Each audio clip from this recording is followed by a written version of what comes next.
morning, everyone, and happy Saturday. My name is Callie, and this is another weekend of clarinets, cats, and coffee.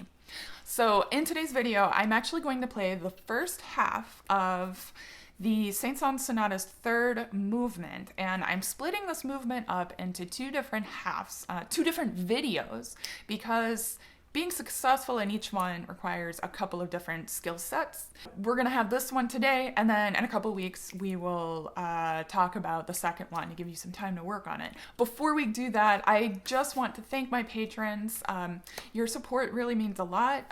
We've gotten a few more patrons in the past couple of weeks, and I really appreciate it. It's been very exciting to see more of you there, so thank you so much for joining. If you are not already a patron and you want to support my educational content, please click on the link in the video description to become a patron. So the first half of this particular movement, I hope I don't call it an etude. The first half of this movement is pretty tricky. We have to play this loud, full, I would say maybe chant-like melody in the low register of the instrument, and it can be totally exhausting to just play this first half with such a nice full sound. So if any of you are wondering, well, it just says forte and that's it, you're right. It says forte sempre. Sempre means always. So forte, always. So you want to maintain a nice big full sound. Those of you who have been watching my videos for a while, y'all know what I'm going to say. Make sure you're taking a nice big deep breath. So the key to being successful here is to actually start thinking about your breath in the first measure when the piano is playing. So beat 1, you want to just shake it all out, make sure you're totally relaxed. By beat 2, you should be breathing in. Use your O home breath sort of syllable, get that air going straight down to the belly. In beat 3, you should be wrapping up your breath, really fill it up to the top, and then set your embouchure, your tongue position, and everything before you even play the first note. Many times I will have students who are working on this and they'll just be like, or something. Okay, well, they're a lot better than that. But, they just like, ah! And they're like surprised that they have to suddenly play. And then they take this really wimpy, fast breath, and it's just a disaster. So give yourself at least a fighting chance by making sure that you fill your lungs with the right amount of air. Now, one thing that I don't talk a whole lot about in my videos is resonance, getting a nice resonant sound in the low register. And I think this is a perfect piece of music to really practice that and think about that in the context of a greater musical purpose, right? And I think this movement is a perfect example of a piece of music we could work on to really think about resonance and getting a nice rich sound in the low register, because it really goes all the way down to the lowest note of the instrument.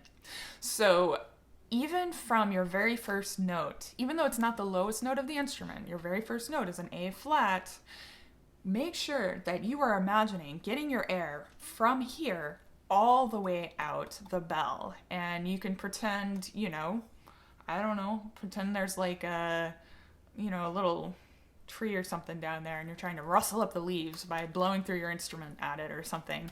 And that visualization really helps me get wind going through the instrument.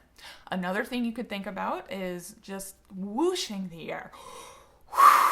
Whoosh, whooshing the air all the way through the length of the clarinet. Another thing I like to think about in terms of resonance and air is thinking even further from my immediate space and even the room that I'm in.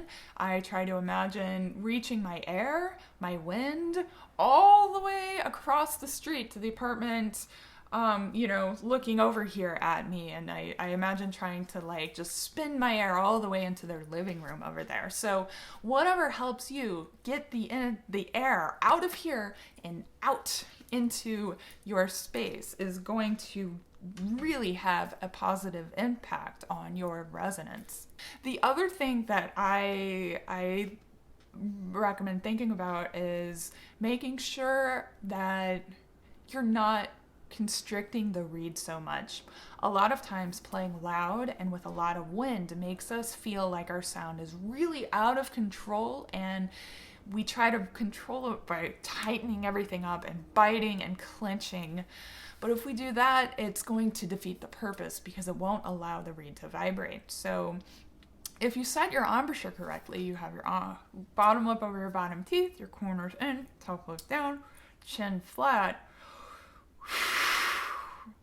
When you use a lot of air and when you really make the effort to let the air come out and play forte, you're going to feel all of that vibration in your face. You're going to feel the vibration in your lips and your teeth and your hands through your entire instrument and your body. So if you are playing with the right amount of air and proper resonance, you're going to feel the vibration that you're creating. And it's so easy to do that when you're playing in the low register, like in this movement. So give it a try, test it out, and really see how much sound you can produce when playing through this movement. Now, I did play this with the Tomplay app, and if you use the link in my video description, you get a 2-week trial of their entire database. It's a trial of their 1-year subscription, and if you continue the subscription after that, then I get a little commission from that. So you get to have fun playing with Tomplay, and you get to support my channel all at the same time. So don't forget, there's a Facebook group that you guys can join to share yourselves playing this excerpt. I would love to hear what you guys are doing with this, and you could do it with accompaniment or without. I don't really care. I just want to hear you guys play. So thank you all so much for watching. I look forward to hearing you play. Have a good rest of your weekend, a good week next week, and as always, happy practicing.